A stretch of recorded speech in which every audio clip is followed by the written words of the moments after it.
Hi எல்லாரும் வணக்கம். எல்லாரும் எப்படி இருக்கீங்க? இன்னைக்கு வந்து காலையில டிஃபனுக்கும் மத்தியானம் லஞ்சுக்காகிற மாதிரி ஒரு சூப்பரான சாம்பார். என்ன சாம்பார் பாத்தீங்கன்னா முருங்கைக்காய் சாம்பார்.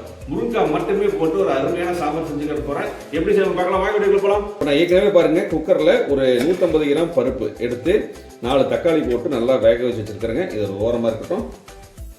இப்போ சாம்பார் வைக்கிறதுக்கு ஒரு பாத்திரம் வச்சாச்சுங்க. 2 டேபிள் ஸ்பூன் ஆயில் போட்டிருக்கேன்.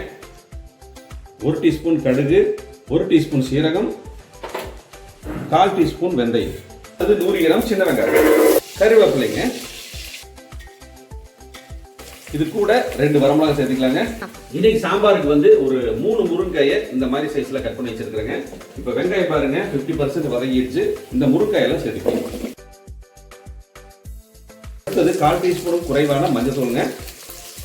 3 டீஸ்பூன் வந்து சாம்பார் தூள், 1 டீஸ்பூன் மல்லித்தூள், 1/2 டீஸ்பூன் வந்து மிளகாய் தூள். நான் வந்து பருப்புல தக்காளி போட்டுக்கிறதுனால இதுல தக்காளி சேர்த்துலீங்க. பருப்புல தக்காளி சேர்த்தாம இருந்தீங்கன்னா வெங்காயம் போட்டதுக்கு அப்புறம் வதங்கினதுக்கு அப்புறம் தக்காளி போட்டு வதக்கிங்க, சரிங்களா? இப்போ கொஞ்சமா தண்ணி சேர்த்துக்கலாங்க. ஒரு 6 நிமிஷம் தண்ணி சேர்த்துக்கலாம். கல்லுப்பு ஒரு 1/2 டீஸ்பூன் சேர்த்துக்கலாங்க. காய் நல்லா வெந்து வரட்டுங்க. ஒரு 6 நிமிஷம் ஆச்சுங்க. அடுத்தது ஒரு சின்ன நெல்லிக்காய் சைஸ் புளியை கரைச்சி வச்சிருக்கிறேன், சேர்த்துக்கலாங்க. மறுபடியும் மூடி போட்டலாம். ஒரு 2 நிமிஷம் வச்சு விட்டுங்க. 2 நிமிஷம் ஆச்சுங்க, திறந்துடலாம். அடுத்தது வந்து நம்ம வேக வச்ச பருப்பு சேர்த்துக்கலாம். கூட தக்காளி 4 தக்காளி போட்டுக்கிறேங்க. இந்த சாம்பார் வந்து ரொம்ப கெட்டியாகவும் இருக்கக்கூடாதுங்க, லூஸாகவும் இருக்கக்கூடாது, மீடியமாக இருக்கணும். இப்போ நான் அந்த மாதிரி தான் இன்னைக்கு சாம்பார் வைக்க போகிறேன். ஒரு கலந்துக்கலாங்க. கலந்துட்டு நம்ம இந்த சாம்பாருக்கு தேவையான பெருங்காயம் சேர்த்துக்கலாம். பெருங்காயம் சேர்த்து வச்சுங்க. ஒரு மிக்ஸ் பண்ணிக்கலாம்.